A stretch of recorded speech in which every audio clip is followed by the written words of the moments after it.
Assalamualaikum warahmatullahi wabarakatuh. Halo teman-teman semuanya. Kembali lagi dengan saya Naftalina. Di kesempatan kali ini kita akan bahas ya atau saling sharing ya tentang LKPD atau lembar kerja peserta didik di siklus kedua. Jadi silakan teman-teman bisa melihat dari video sebelumnya. Saya sudah membahas tentang LKPD sistem koloid di siklus pertama ya. Jadi saya bagi dua siklus. Yang siklus pertama itu khusus untuk membahas tentang perbedaan, kemudian jenis-jenis koloid, sifat koloid seperti apa. Nah, untuk siklus kedua ini khusus untuk pembuatan koloid ya. Ini teman-teman bisa disimak aja, kemudian barangkali bisa membuat referensi ya untuk mengajar di sekolah. Oke, ini pembuatan koloid, covernya seperti ini ya teman-teman. Teman-teman bisa desain sendiri di Canva ataupun sekreatif teman-teman. Nah, untuk kompetensi dasarnya, karena ini pembuatan ya, berarti 4.15, ini membuat makanan atau produk lain yang berupa koloid atau melibatkan prinsip koloid. Untuk TP, tujuan pembelajarannya melalui pembelajaran dengan model PBL, berpendekatan TPACK, dan TRL, dan juga CRT ya, Cultural Responsive Teaching. Jadi peserta didik mampu yang pertama menunjukkan sikap rasa ingin tahu, disiplin dan berpikir kritis melalui aktivitas diskusi dengan baik.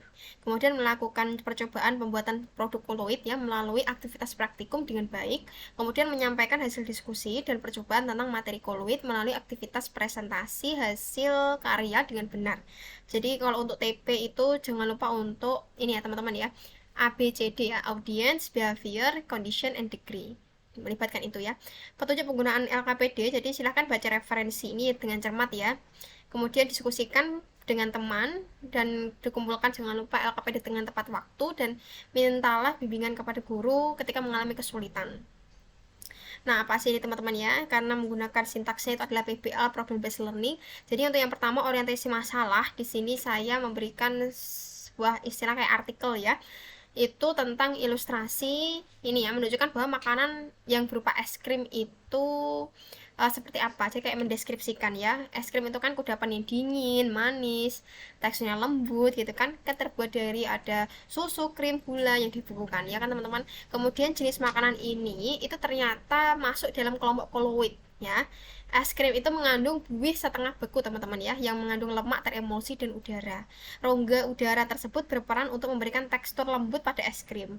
Meskipun es krim itu terlihat padat ya, namun jika dilihat melalui mikroskop maka akan terlihat komponen-komponen penyusunnya. Nah, es krim itu kan memang banyak ya, disukai oleh berbagai kalangan ya. Namun konsumsi es krim yang secara berlebihan itu dapat membahayakan kesehatan tubuh. Oke, hal ini disebabkan karena es krim itu mengandung kalori dan lemak jenuh yang tinggi, sehingga di sini menimbulkan efek samping ya, yang termasuknya itu ada obesitas, kemudian masalah kesehatan yang lain seperti masalah jantung. Nah, mengapa hal tersebut dapat terjadi? Nah, ini adalah orientasi masalah.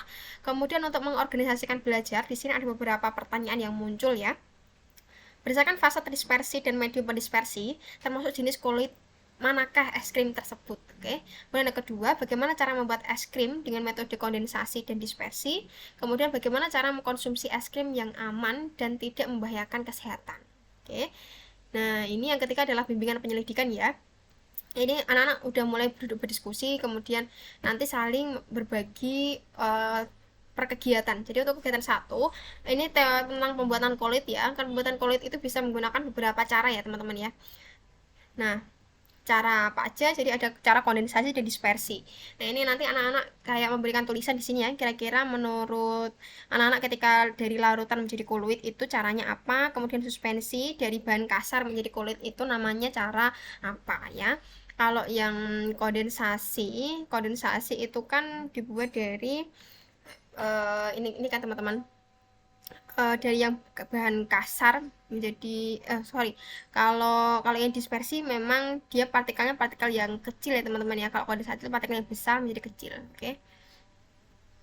Nah, kan kalau di sini cara kondensasi itu dibagi dua ya, kimia dan fisika ya. Kalau cara kimia itu berarti ada 4 macam ya: redox, hidrolisis, dekomposisi, dan reaksi pengendapan. Kalau redox itu berarti dengan cara reaksi ya teman-teman ya. Kalau cara reaksi seperti ini sudah dicontohkan reaksinya seperti ini. Jadi anak-anak nanti bisa belajar tentang penyamaan reaksi dan menyebutkan reaksinya seperti apa. Oke. Dekomposisi, pengendapan. Kemudian cara fisika apa aja? Fisika itu ada pengembunan, pendinginan, penggantian pelarut, kayak gitu ya teman-teman ya. Kemudian kalau dispersi itu tadi dari bahan partikel yang kasar ya menjadi partikel yang lebih halus. Contohnya di sini bisa menggunakan cara mekanis, kemudian peptisasi, busur Bredig, homogenisasi. Anak-anak nanti bisa membaca ini ya sebelum menuliskan kira-kira ini gambar ini itu masuk ke dalam cara dispersi yang mana ya, anak-anak nanti mengisi. Nah, untuk kegiatan 2 ya teman-teman ya, ini ada praktikum tentang sifat koloid. Jadi anak-anak nanti membuat es krim. Ini pasti anak-anak seneng ini. Alat dan bahannya itu ada susu cair berbagai rasa, garam, grosok ya ini teman-teman ya, es batu, plastik, toples kaleng dengan timer. Pakai HP nggak apa-apa ya. Kemudian cara kerjanya, nanti siapkan wadah toples kaleng ya teman-teman, dan diisi dengan bongkahan es batu. Kemudian nanti susu cairnya taruh dalam plastik, diikat kenceng. Kemudian nanti keadaan awal biar bisa didokumentasikan dulu. Kemudian nanti plastik yang telah diisi ke dalam lalu ya dimasukkan ke dalam kaleng, kemudian diisi bongkahan es batu lagi. Kemudian masukkan garam secukupnya ke dalam kaleng lalu tutup dengan rapat ya. Jadi garamnya itu bisa ditaburkan di awal, di bawah ya, partikel bawah, kemudian dikasih plastik, kemudian atasnya dikasih es batu dan garam grosok lagi. Ditutup dengan rapat, kemudian nanti dikocok kaleng tersebut hingga memadat dan di beberapa selang waktu, misal 5 menit pertama itu nanti bisa dicek dulu kira-kira kondisinya gimana ya. Nah, nanti perubahan hingga 5 menit dan 10 menit ya. Nanti teman-teman bisa mengisi ini ya, tabel pengamatan. Kira-kira fase terdispersinya apa, pendispersinya apa.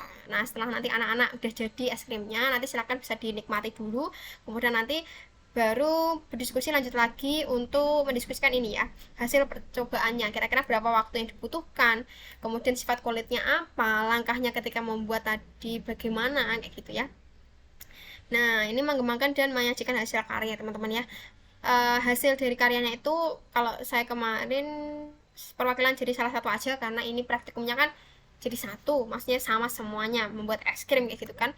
Jadi bisa perwakilan aja, 2 atau 3 kelompok juga boleh.